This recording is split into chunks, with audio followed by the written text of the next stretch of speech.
செங்கல்பட்டு மாவட்டம் மதுராந்தகத்தில் பிரதமர் மோடி தலைமையில் NDA கூட்டணி பொதுக்கூட்டம் பிரம்மாண்டமாக நடைபெற்றது. பொதுக்கூட்ட மேடைக்கு வந்த பிரதமர் மோடிக்கு உற்சாக வரவேற்பு அளிக்கப்பட்டது. கூட்டணி NDA கூட்டணி பாரத் மாதா கி, பாரத் மாதா கி, பாரத பிரதமர் நரேந்திர மோடி, பாரத பிரதமர் நரேந்திர மோடி, பாரத் மாதா கி, பாரத பிரதமர் நரேந்திர மோடி, பாரத பிரதமர் நரேந்திர மோடி. பிரதமர் மோடியுடன் ஒரே மேடையில் NDA கூட்டணி கட்சி தலைவர்கள் அமர்ந்திருந்தனர். EPS, TTV Dinakaran, Anbumani Ramadoss, GK Vasan உள்ளிட்டோர் பிரதமருடன் ஒன்றாக அமர்ந்திருந்தனர். பிரதமர் மோடிக்கு சால்வை மற்றும் ஏலக்காய் மாலை அணிவித்து EPS வரவேற்றார். திருப்பரங்குன்றம் முருகன் படத்தை நினைவு பரிசாக வழங்கினார். சால்வை அணிவித்து தமிழகத்திலே விளைச்சல் கொண்ட மாலைகளை கொடுத்து மரியாதைக்குரிய தமிழகத்தின் தலைவர் அண்ணன் திரு எடப்பாடியார் அவர்கள் மரியாதை செய்த பிறகு தேசிய ஜனநாயக கூட்டணியின் தலைவர்கள் மரியாதைக்குரிய அண்ணன் திரு நயினார் நாகேந்திரன். மதுராந்தகம் பொதுக்கூட்டத்தில் தமிழக சகோதர சகோதரிகளே வணக்கம் என்று தமிழில் உரையை தொடங்கினார் பிரதமர் மோடி. மதுராந்தகம் ஏரி காத்த ராமரை குறிப்பிட்டும் பிரதமர் மோடி பேசினார். சகோதர சகோதரிகளே வணக்கம். फ्रेंड, मैं एरी कात राम के चरणों में प्रणाम करता हूं. தமிழ்நாடு மாற்றத்திற்கு தயாராகிறது என்பதை இந்த மாபெரும் கூட்டம் உணர்த்துகிறது. திமுக ஆட்சியின் முடிவுக்கான கவுண்ட் டவுன் தொடங்கிவிட்டதாகவும் பிரதமர் மோடி தெரிவித்தார். தமிழகத்தில் இரட்டை என்ஜின் அரசு அமைவது உறுதி என பிரதமர் மோடி தெரிவித்தார். தமிழகத்தில் நிச்சயம் ஆட்சி மாற்றம் ஏற்படும் என்றும் கூறினார்.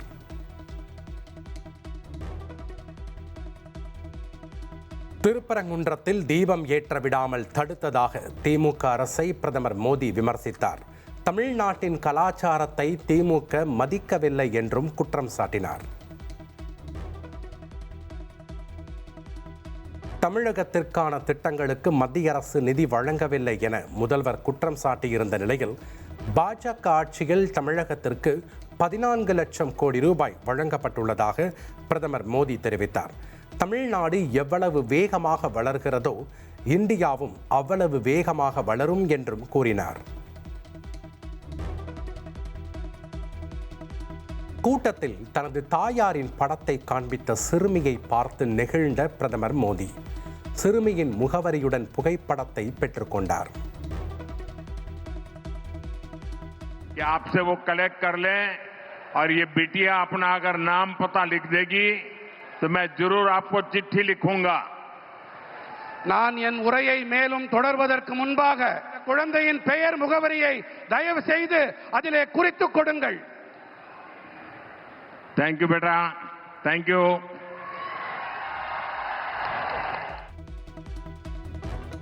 பிரதமர் சொல்லும் டபுள் என்ஜின் எனும் டப்பா என்ஜின் தமிழ்நாட்டில் ஓடாது என்று பிரதமருக்கு முதல்வர் ஸ்டாலின் பதிலளித்துள்ளார்.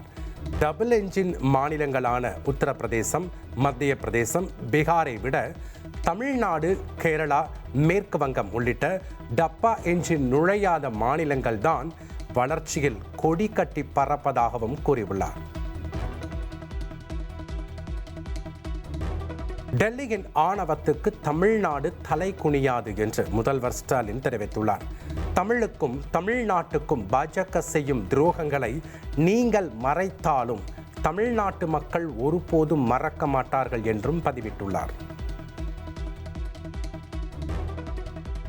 தமிழகத்தில் NDA கூட்டணி 210 தொகுதிகளில் வெற்றி பெற்று அதிமுக ஆட்சி அமைக்கும். திமுகவிற்கு 2026 சட்டமன்ற தேர்தல் தான் கடைசி தேர்தல் என்று EPS பேசினார்.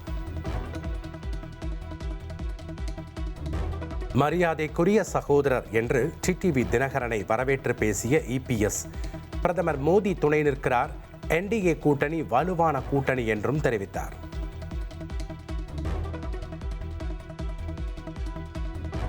திமுகவை வீழ்த்த அண்ணன் எடப்பாடி பழனிசாமி தலைமையிலான கூட்டணியில் இணைந்துள்ளதாக டிடிவி தினகரன் தெரிவித்தார். எந்த குழப்பமும் அழுத்தமும் இன்றி கூட்டணியில் அமமுக இணைந்துள்ளதாக அவர் கூறினார். தேசிய ஜனநாயக கூட்டணியை தலைமையேற்றிருக்கின்ற மதிப்பிற்குரிய திரு எடப்பாடி பழனிசாமி அண்ணன் அவர்களை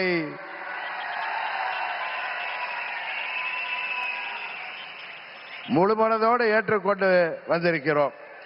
எந்த ஒரு மனமாச்சரியமும் இன்றி, எந்த ஒரு தயக்கமும் இன்றி, எந்த ஒரு குழப்பமும் இன்றி, சில பேர் சொல்கிற போல எந்த ஒரு அழுத்தமும் இன்றி அம்மா மக்கள் முன்னேற்ற கழகம் இந்த கூட்டணியிலே எங்களை இணைத்துக் கொண்டிருக்கின்றோம்.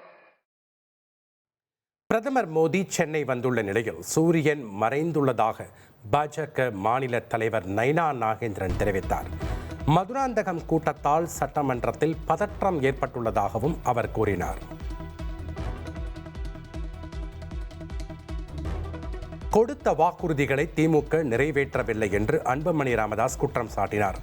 திமுகவின் நீட் தேர்வு ரத்து வாக்குறுதி என்ன ஆனது என்றும் கேள்வி எழுப்பினார்.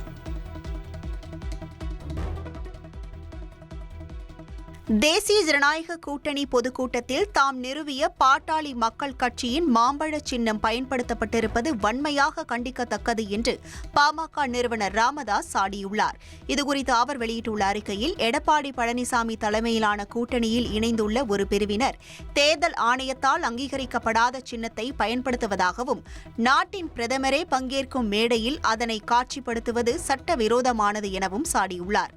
அதிகார பலத்தை பயன்படுத்தி சின்னத்தை அபகரிக்க நினைக்கும் இச்செயலை தேர்தல் ஆணையம் தடுக்க வேண்டும் என்றும் அவர் குறிப்பிட்டுள்ளார்.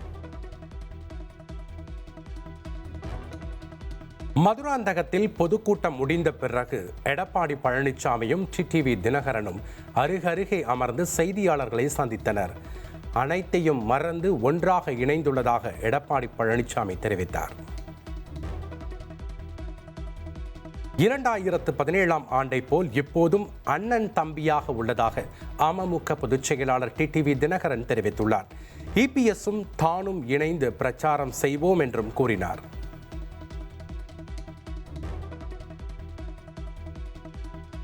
விஜயின் ஜனநாயகன் பட சென்சார் வழக்கில் சென்னை உயர்நீதிமன்றம் வரும் ஜனவரி 27ஆம் தேதி தீர்ப்பு வழங்க உள்ளது. வழக்கு விசாரணையில் படத்துக்கு சான்றிதழ் வழங்குவது குறித்து தணிக்கை குழு தலைவர் இறுதி முடிவு எடுக்கவில்லை என்றும், மறு ஆய்வுக் குழுவிற்கு அனுப்ப முடிவு செய்யப்பட்டதாகவும் சென்சார் போர்டு தரப்பில் வாதிடப்பட்டது. படத்திற்கு எதிரான புகார்களை தங்களுக்கு வழங்காமல் படத்தை மறு ஆய்வுக்கு அனுப்புவதாக தயாரிப்பு நிறுவனம் தரப்பில் சுட்டிக்காட்டப்பட்டது. அனைத்து தரப்பு வாதங்களும் முடிந்த நிலையில் வரும் ஜனவரி 27ஆம் தேதி சென்னை உயர்நீதிமன்றம் தீர்ப்பு வழங்க உள்ளது. புலி படத்தின் வருமானத்தை மறைத்ததாக கூறி விஜய்க்கு ரூபாய் 1.50 கோடி அபராதம் விதித்த வழக்கில் தீர்ப்பு ஒத்திவைப்பு. விஜய்க்கு அபராதம் விதித்தது சரி என்று வருமான வரித்துறை தரப்பில் வாதிடப்பட்ட நிலையில் தேதி குறிப்பிடாமல் தள்ளி வைத்தது சென்னை உயர்நீதிமன்றம். திருப்பரங்குன்றம் மலை தீபத்தூணில் அணையா விளக்கு ஏற்ற உத்தரவிடக் கோரும் ரிட் மனு மீது மத்திய அரசு மற்றும் தமிழக அரசு பதிலளிக்க உச்சநீதிமன்றம் உத்தரவிட்டுள்ளது. மதுரையைச் சேர்ந்த இந்து தர்ம பரிஷத் என்ற அமைப்பின் சார்பில் தாக்கல் செய்யப்பட்ட ரிட் மனுவை உச்சநீதிமன்ற நீதிபதிகள் அரவிந்த் குமார், என் கோட்டீஸ்வர் சிங் ஆகியோர் அடங்கிய அமர்வு விசாரித்தது. மனுதாரரின் வாதத்தை ஏற்ற உச்சநீதிமன்றம் இதுகுறித்து பதிலளிக்க மத்திய அரசுக்கும் தமிழக அரசுக்கும் உத்தரவிட்டுள்ளது. திருப்பரங்குன்றம் மலை மீது உள்ள தீபத்தூணில் கார்த்திகை தீபத்தை ஏற்ற பிறப்பித்த சென்னை உயர்நீதிமன்ற உத்தரவை எதிர்த்து தமிழக அரசு மேல்முறையீடு மனு தாக்கல் செய்ய திட்டமிட்டுள்ளதாக தெரிவிக்கப்பட்டுள்ளது.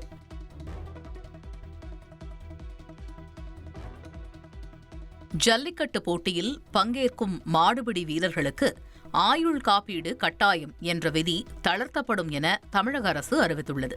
ஜல்லிக்கட்டு போட்டிகளை நடத்துவதில் இருக்கும் ஒரு சில சிரமங்கள் அரசின் கவனத்திற்கு கொண்டுவரப்பட்டதைத் தொடர்ந்து சில தளர்வுகளை வழங்க நடவடிக்கை மேற்கொள்ளப்பட்டுள்ளது. உள்ளூர் காளைகளும் வீரர்களும் பங்கு பெறுவதை உறுதி செய்திட ஏதுவாக ஆன்லைன் பதிவு முறையினை மாற்றி அந்தந்த மாவட்ட அளவில் முடிவு செய்து கொள்ள வழிவகை செய்யப்படும் என்று தெரிவிக்கப்பட்டுள்ளது. போட்டிகளின் போது இறக்க நேரிடும் மாடுபிடி வீரர்களுக்கு உரிய நிவாரணம் அரசு சார்பில் வழங்கப்படும் நிலையில் மாடுபிடி வீரர்களுக்கு ஆயுள் காப்பீடு கட்டாயம் என்ற விதி தளர்த்தப்படும் என்றும் குறிப்பிட்டுள்ளது. இதுவரை ஜல்லிக்கட்டு போட்டி நடத்துபவர்களிடம் முத்திரை தாளில் பெறப்பட்டு வந்த உறுதிமொழி பத்திரம் என்ற நடைமுறை ரத்து செய்யப்படும் என்றும் தமிழக அரசு தெரிவித்துள்ளது. கோவையில் பைக் உதிரி பாகங்கள் விற்பனை செய்யும் கடையில் பயங்கர தீ விபத்து ஏற்பட்டது. 3 மணி நேரத்திற்கு மேலாக தீ கொழுந்துவிட்டு எரிந்த நிலையில் விமானப்படை இயந்திரத்தின் உதவியுடன் தீ அணைக்கப்பட்டது.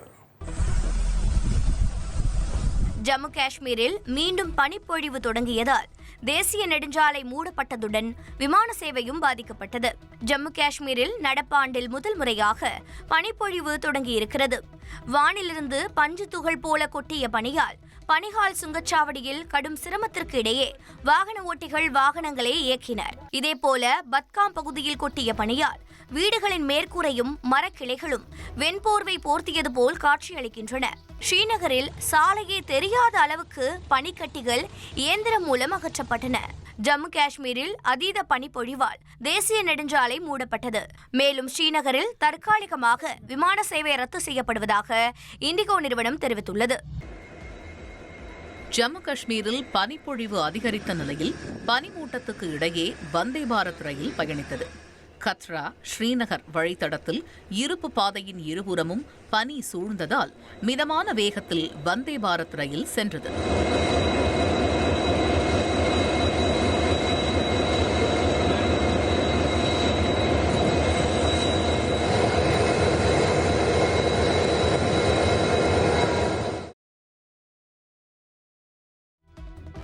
உத்தரகாண்டில் பனிமழை பெய்து வரும் நிலையில் பிரசித்தி பெற்ற கேதார்நாத் கோவிலை வெண்போர்வை போர்த்தியதை போன்று பனிகள் சூழ்ந்துள்ளது.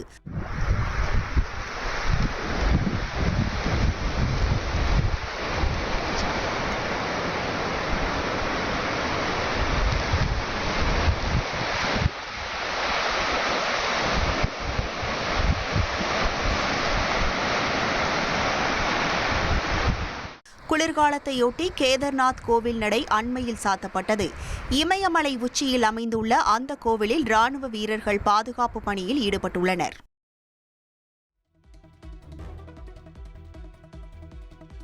ஜப்பானில் பலம் வாய்ந்த நாடாளுமன்ற கீழவையை அந்நாட்டின் பிரதமர் சனா தகாய்ச்சி கலைத்துள்ளார்.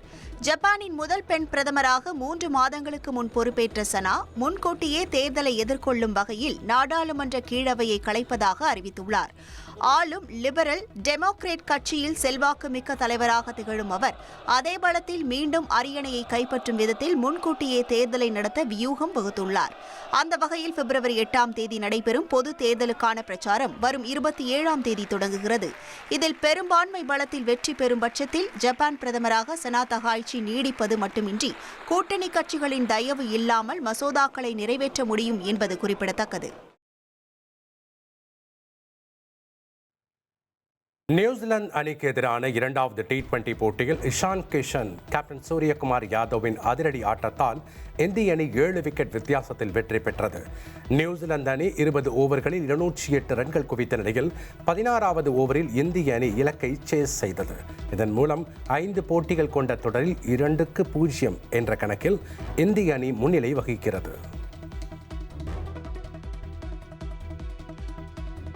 இந்தியாவில் நடைபெறும் T20 உலகக்கோப்பை கிரிக்கெட் போட்டியில் பங்கேற்க வங்கதேச அணிக்கு ICC இறுதி அழைப்பு. இந்தியா செல்லவில்லை என்றால் வங்கதேச அணி மீது நடவடிக்கை எடுக்கப்படும் என்றும் எச்சரிக்கை விடுக்கப்பட்டுள்ளது.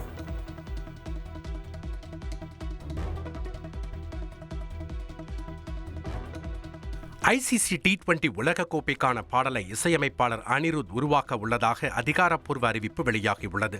T20 உலகக்கோப்பை தொடங்க இன்னும் சில வாரங்களே உள்ள நிலையில் உலகக்கோப்பை தீம் பாடலுக்காக சூப்பர் அப்டேட்டை கொடுத்துள்ளது ICC. தற்போது வெளியாகியுள்ள வீடியோவில் ICC T20 உலகக்கோப்பைக்காக தனது குழுவுடன் உருவாக்கவிருக்கும் பாடல் விரைவில் வெளியிடப்படும் என்று அனிருத் தெரிவித்துள்ளார். இது உலகக்கோப்பை மீதான எதிர்பார்ப்பை மேலும் அதிகரித்துள்ளது. Let's go. அஜித் ரசிகர்கள் ஆவலோடு எதிர்பார்த்த மங்காத்தா திரைப்படம் 15 வருஷம் கழிச்சு இன்னைக்கு ரீரிலீஸ் ஆகியிருக்கு. அதன்படி சென்னை கமலா திரையரங்குல படத்தின் இயக்குனர் வெங்கட் பிரபு, அதுல நடிச்ச நடிகர்கள், ரசிகர்கள் கூட கண்டு கழிச்சு கேக் வெட்டி கொண்டாடி இருக்காங்க.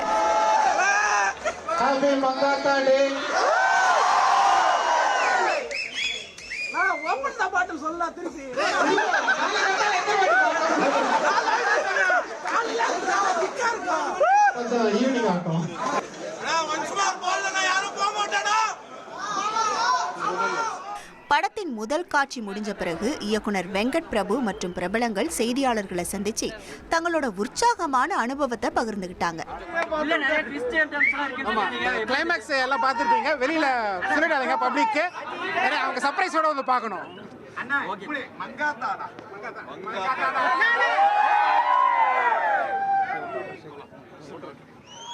இதையடுத்து இயக்குனர் ஆதிக் ரவிச்சந்திரனும் தனது அனுபவத்தையும் நடிகர் அஜித்தோட பணியாற்றவிருக்கிற அடுத்த படத்தின் அப்டேட்டையும் தெரிவிச்சிருக்காரு. 15 இயர்ஸ் பேக் எப்படி ஒரு ஃபேனாக போய் படம் பார்த்தோம், அதே ஃபேனாக தான் வந்து இப்போ பார்த்துருக்கோம். எக்ஸ்ட்ராடினரியான ஒரு அந்த ஆரா இருக்கு இல்லையா, சாரோட ஆரா வந்து இன்னும் கேரி ஆகுது. ஃபர்ஸ்ட் டே ஷோ பார்க்குற மாதிரி தான் இருக்கும். ரொம்ப ரொம்ப சந்தோஷம். எல்லாரும் எதிர்பார்க்கறது உங்களுடைய படமா, ஸோ அதை பற்றி ஏதாவது அவங்க ஃபேன்ஸுக்கான அப்டேட் இந்த ஃபெப் ஷூட்டிங் போகிறோங்க, ஃபெப் ஷூட்டிங் போகிறோம். படம் நிறைய சர்ப்ரைசஸ் இருக்குது படத்தில். ஸோ ஒன்று ஒன்றா போக போக சொல்லுவோம். நடிகர் அஜித் குமாரின் மங்காத்தா திரைப்படம் ரீரிலீஸ் செய்யப்பட்ட நிலையில் ப்ரீ புக்கிங்கில் 4,15 லட்சம் ரூபாய் வசூலாகி சாதனை படைத்திருக்கிறது. இதில் முதல் நாள் ப்ரீ புக்கிங்கில் மட்டுமே 3 கோடி ரூபாய் வசூலானது தெரியவந்துள்ளது. இதன் மூலம் ரீரிலீஸ் படங்களிலேயே மங்காத்தா மாபெரும் வசூல் சாதனை படைத்திருப்பது குறிப்பிடத்தக்கது. சென்னையில் ஆபரண தங்கத்தின் விலை காலையில் 3,600 ரூபாய் உயர்ந்த நிலையில் மாலையில் 800 ரூபாய் குறைந்தது. 1 கிராம் தங்கம் 14,550 ரூபாய்க்கும், 1 சவரன் 1,16,400 ரூபாய்க்கும் விற்பனை செய்யப்படுகிறது. வெள்ளி விலை காலையில் 20,000 ரூபாய் உயர்ந்த நிலையில் மாலையில் 15,000 ரூபாய் குறைந்தது. 1 கிராம் 345 ரூபாய்க்கும், 1 கிலோ 3,45,000 ரூபாய்க்கும் விற்பனையாகிறது. சென்னை, செங்கல்பட்டு, காஞ்சிபுரம், திருவள்ளூர் ஆகிய மாவட்டங்களில் கனமழைக்கு வாய்ப்பு. கடலூர், விழுப்புரம், திருவண்ணாமலையிலும் கனமழை பெய்யும் என்று வானிலை ஆய்வு மையம் தெரிவித்துள்ளது.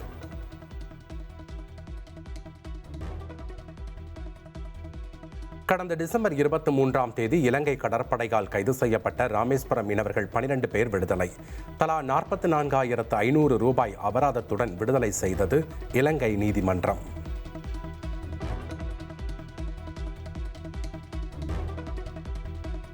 மகாத்மா காந்தி ஊரக வேலை திட்டத்தின் பெயர் மாற்றத்தை கண்டித்து சட்டப்பேரவையில் முதலமைச்சர் ஸ்டாலின் கொண்டு வந்த தனி தீர்மானம் ஒருமனதாக நிறைவேற்றப்பட்டுள்ளது.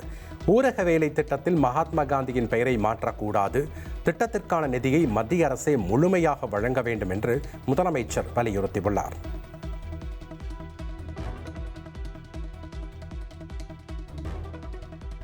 நூறு நாள் வேலை திட்டம் மகாத்மா காந்தியின் பெயரிலேயே தொடர வேண்டும் என சட்டப்பேரவையில் முதலமைச்சர் மு.க.ஸ்டாலின் முன்மொழிந்த தீர்மானத்துக்கு அதிமுக ஆதரவளித்தது. இதன் மீது பேசிய அதிமுக சட்டப்பேரவை குழு துணைத் தலைவர் ஆர்.பி. உதயகுமார், காந்தியின் பெயரை மாற்றக்கூடாது என ஏற்கனவே நாடாளுமன்றத்தில் அதிமுக வலியுறுத்தியதாக கூறினார். மேலும் மத்திய அரசு 100 நாள் வேலை திட்டத்தை ரத்து செய்துவிட்டதை போன்ற தோற்றத்தை உருவாக்க திமுக முயற்சிப்பதாக அவர் குற்றம் சாட்டினார்.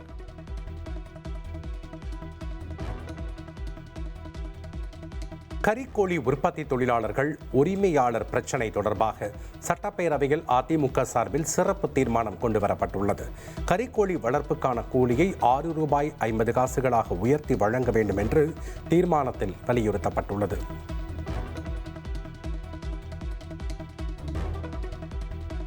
எதிர்க்கட்சித் தலைவர் எடப்பாடி பழனிசாமி உள்ளிட்ட அதிமுக உறுப்பினர்கள் பிரதமரை மதுரைக்கு அழைத்துச் சென்று எய்ம்ஸ் மருத்துவமனை எப்போது வரும் என்று தீர்வு சொல்ல வேண்டும் என துணை முதலமைச்சர் உதயநிதி ஸ்டாலின் தெரிவித்துள்ளார்.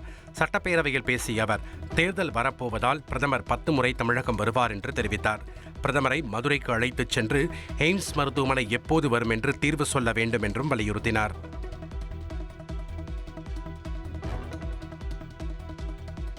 பொதுத்துறை காப்பீட்டு நிறுவன ஊழியர்களுக்கான ஊதியம் மற்றும் ஓய்வூதியம் உயர்த்தப்பட்டுள்ளது.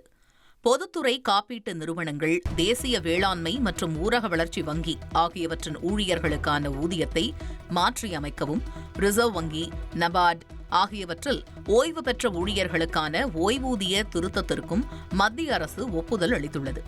ஊழியர்களுக்கான ஊதிய திருத்தம் 2022ஆம் ஆண்டு ஆகஸ்ட் 1ஆம் தேதி முதல் அமலுக்கு வரும் என்றும், தற்போதைய அடிப்படை ஊதியம் மற்றும் அகவிலைப்படியில் 14% உயர்வுடன் ஒட்டுமொத்த ஊதிய செலவில் 12.41% உயர்வு இருக்கும் என்றும் தெரிவிக்கப்பட்டுள்ளது. இந்த திருத்தத்தின் மூலம் மொத்தம் 43,247 பொதுத்துறை பொது காப்பீட்டு நிறுவன ஊழியர்கள் பயனடைவார்கள் என்றும் கூறப்பட்டுள்ளது. நபார்டில் உள்ள அனைத்து ஊழியர்களுக்கும் ஊதியம் மற்றும் படிகளில் சுமார் 20% உயர்வு வழங்கப்படுவதாகவும், இது சுமார் 3,800 தற்போதைய மற்றும் முன்னாள் ஊழியர்களுக்கு பயனளிக்கும் என்றும் தெரிவிக்கப்பட்டுள்ளது. ஓய்வு பெற்ற ஊழியர்களுக்கான ஓய்வூதிய திருத்தத்தால் 30,769 பயனாளிகள் பயனடைவார்கள் என்றும் கூறப்பட்டுள்ளது. சென்னை ஆவடி அடுத்த கோவில் பதாகை பகுதியில் மணிகண்டன் என்ற ரவுடி வெட்டி கொலை செய்த கும்பல் குறித்து ஆவடி போலீசார் விசாரணை நடத்தி வருகின்றனர்.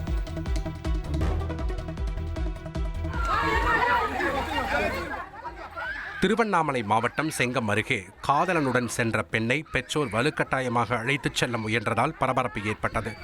உச்சிமலை குப்பம் கிராமத்தைச் சேர்ந்த காதலர்களான மதன்குமாரும் ஆனந்தியும் வீட்டை விட்டு வெளியேறிய நிலையில் அவர்களை பாச்சல் போலீசார் காவல் நிலையத்திற்கு வரவழைத்தனர். அங்கு காத்திருந்த ஆனந்தியின் உறவினர்கள் அவரை வலுக்கட்டாயமாக காரில் அழைத்துச் செல்ல முயன்றனர்.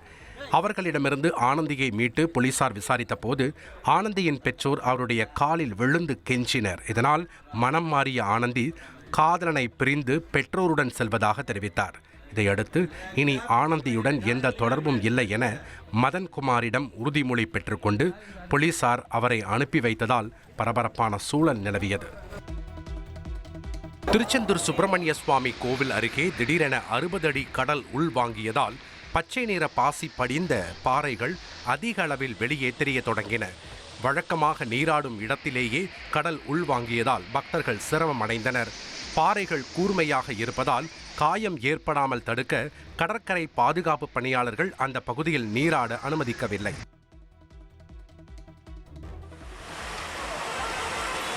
ஹோசூர் பத்தலப்பள்ளி பகுதியில் உள்ள பெங்களூரு கிருஷ்ணகிரி தேசிய நெடுஞ்சாலையில் முன்னால் சென்ற 3 கார்களின் மீது லாரி ஒன்று மோதியதால் சுமார் 1 மணி நேரத்திற்கு மேலாக போக்குவரத்து பாதிப்பு ஏற்பட்டது. பத்தலப்பள்ளி அருகே புதிய பேருந்து நிலைய கட்டுமான பணிகளும் மேம்பாலம் அமைப்பதற்கான பணிகளும் நடைபெற்று வருவதால் போக்குவரத்து நெரிசல் ஏற்பட்டுள்ளது. இதனையடுத்து தேசிய நெடுஞ்சாலையில் விபத்தில் சிக்கி தவித்தவர்களை பத்திரமாக மீட்ட போக்குவரத்து போலீசார் வாகனத்தை அப்புறப்படுத்தி போக்குவரத்து நெரிசலை சீர் செய்தனர்.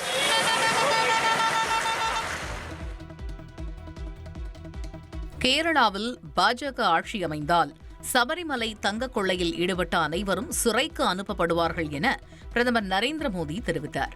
திருவனந்தபுரத்தில் நடைபெற்ற பாஜக பொதுக்கூட்டத்தில் பேசிய பிரதமர், இரட்டை எஞ்சின் ஆட்சி அமைய பாஜகவை வரும் சட்டமன்ற தேர்தலில் வெற்றி பெறச் செய்ய கேரள மக்களுக்கு வேண்டுகோள் விடுத்தார். சின்னங்களும் கொடிகளும் வெவ்வேறு என்றாலும் காங்கிரசும் கம்யூனிஸ்டும் ஊழல் செய்வதில் ஒன்றுதான் என குற்றம் சாட்டினார்.